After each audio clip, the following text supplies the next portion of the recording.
In today's video, I'll show you how you can delete a preset in FXSound. So let's get started.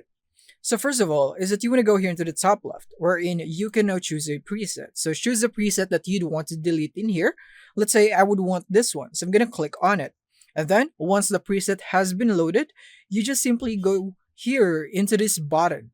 Click on that, and then you would now have the delete preset button. So this is all you have to click.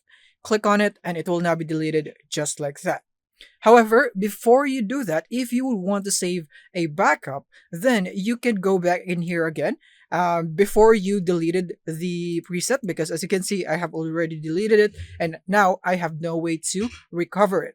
So if you would want to delete it from the FX Sound but still want to keep a copy in case you want it back, then what you could do is to save a backup. So you could do that by exporting the preset.